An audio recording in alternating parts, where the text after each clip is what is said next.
When I was a kid, we discovered something in the woods behind my house.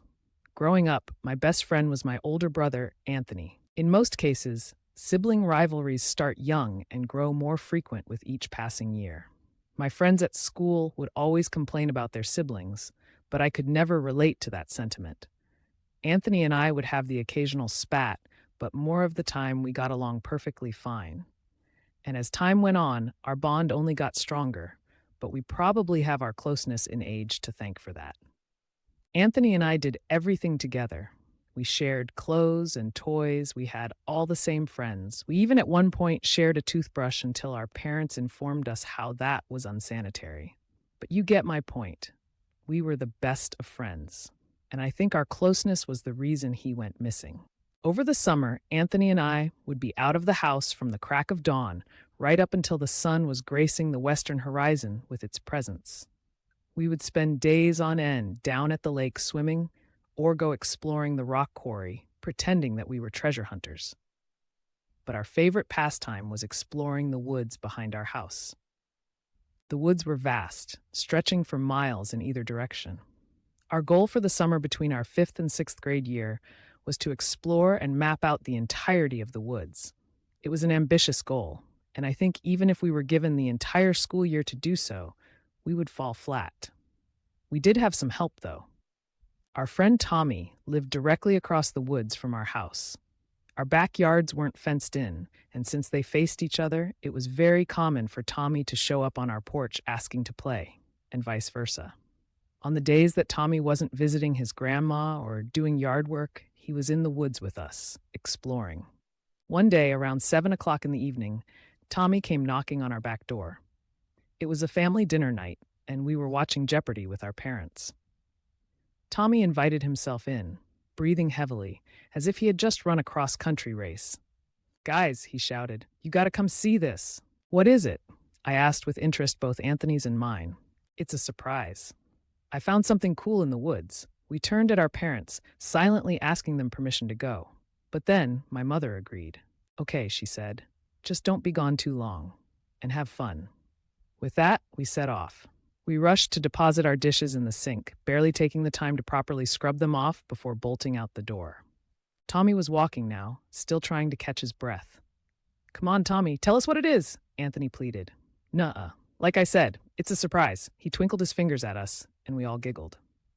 It wasn't until we got deep into the woods that I became aware of how truly dark it was out now. We continued on. Eventually, Tommy's breath steadied, and we walked in silence for a few minutes. After a few minutes of us walking side by side, Anthony sped up a little, then turned to face Tommy and I. "Hey, guess what?" he asked. "What?" Tommy and I both answered in unison. Then Anthony turned around and took off running. We would frequently race each other through the woods, and it would almost always start out this way. "No fair," Tommy called. "Unfair head start." I followed up. Even without the head start, Anthony frequently beat me in these races. Despite being essentially the same age, Anthony was taller, lankier. He had a good few inches on me. After a minute or two of running, Tommy and Anthony had left me in the dust. I could hear the rhythmic stomping of their feet up ahead, but I could no longer see them through the cluster of trees. I was all alone. I slowed down to a jog, admitting to myself that I didn't stand a chance of catching up now. Then, assuming they would wait for me up ahead, whenever they reached where we were trying to go, I slowed my jog down to a walk. The woods were silent now. I could no longer hear Anthony and Tommy running. I called their names, but didn't get a response. Breaking the silence of the woods felt wrong. Instinctively, I turned over my shoulder to look behind me, and I swore I saw something looking back. I looked back again, and whatever I saw had seemingly vanished. Panic was rising in my throat now, and my pace quickened. "Tommy, Anthony." I whispered their names as loud as I could muster without disturbing the silence. Behind me, I heard the snapping of a twig. Without turning around, I sped up in the direction of Tommy's house. Behind me, the sounds of footsteps and twigs snapping and breaking grew increasingly faster and closer. It seemed that every step I took forward, the sound got 2 steps closer. Eventually, I could feel whatever was chasing me breath down my neck. "Anthony," I shrieked. I felt pressure on my back, and I instinctively raised my arms to shield my face as I tumbled to the ground. Whatever it was, it had tackled me and was now on top of me. Get off, I shouted. I tried to wriggle out from beneath its grasp, but I was stuck. Then I heard laughing. I opened my eyes to see Tommy on top of me, staring down and laughing. He fell over onto his back, laughing so hard that his eyes were wet. What the heck? I fought to keep my voice from wavering, from sounding scared. I looked around, and Anthony came out from behind a tree. Eric, I had no idea he was going to do that. I'm sorry. You just said you were going to scare him, not do all that. Tommy wiped some tears from his eyes. Okay, but you should have seen your face. I turned my focus away from them. I could still feel tears welling up. Dude, apologize. Anthony was chastising Tommy now. It's fine, I said. I'm going home. I started to head back, but Tommy stopped me. Wait, he said. I'm sorry for scaring the absolute pants off you, but I did actually have something I wanted to show you guys. He gave me a look as if to say, please stay, and I relented. Okay, what is it? Follow me. Then Tommy turned around and headed down a steep embankment. I really didn't know he was going to do all that, Anthony said. It's fine. He didn't even get me that bad. We both knew I was lying, but Anthony was kind enough to believe me.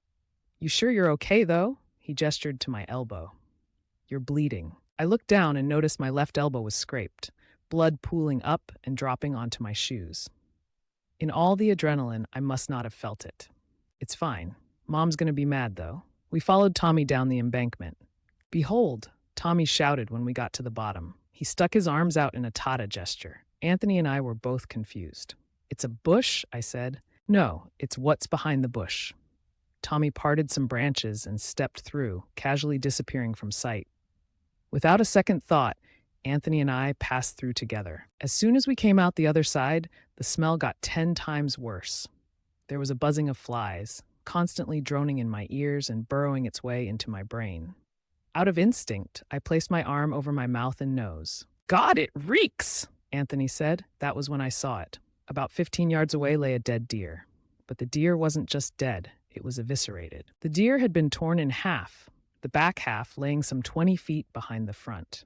Its guts spilled out, creating finger-like tendrils of blood. Oh my God, Anthony shouted. Isn't it cool? Tommy said. To me, it wasn't.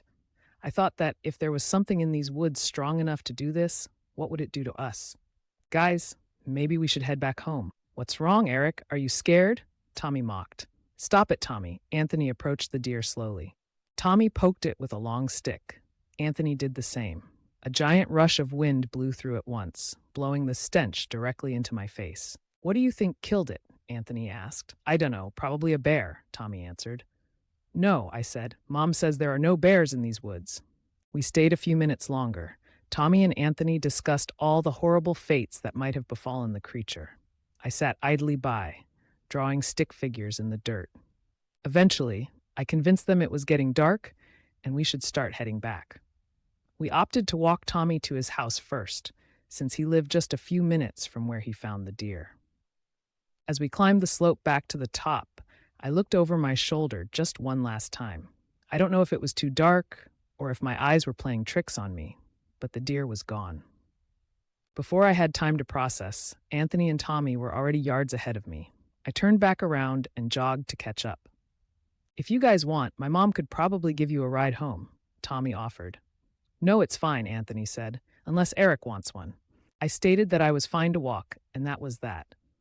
We walked Tommy to the edge of his backyard, promising that we would be out bright and early tomorrow to come over and play, and then we set off.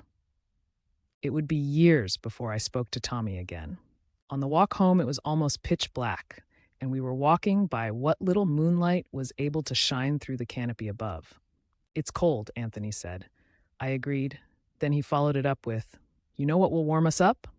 I shook my head no, and that's when he took off running. No fair. You got a head start, I shouted. I heard him burst out into laughter ahead of me, and that was all the motivation I needed. With pure determination, I sprinted harder than ever. I was on the verge of passing out. I think that he knew I was still freaked out by Tommy's prank and the deer, that he wanted to get us home faster. He knew that if he started running, that I would follow. I would always follow. I trailed farther and farther ahead of him until he was barely visible. When I turned around, I could barely make out his silhouette. Eventually, I saw his run slow down into a walk. I burst out of the forest and into the backyard, almost immediately collapsing to the ground, breathing in as if all the air in the world was running out. After a minute, I stood up, ready to rub my victory in his face. A minute passed, and Anthony still hadn't come out of the woods. Then another minute passed, and another. After 5 minutes, he still hadn't come out. Anthony? I called, but there was no response. Eric? I whirled around, and our mother was leaning out the back door. What's going on? I told her everything. I told the story about our whole adventure to my parents and then to Tommy's. The story was in the news, and I told it to the reporters. I have told that story, word for word, 1,000 times since the night that my brother disappeared. But the one detail that never changed, the one that Tommy or I never told anyone about, was the deer.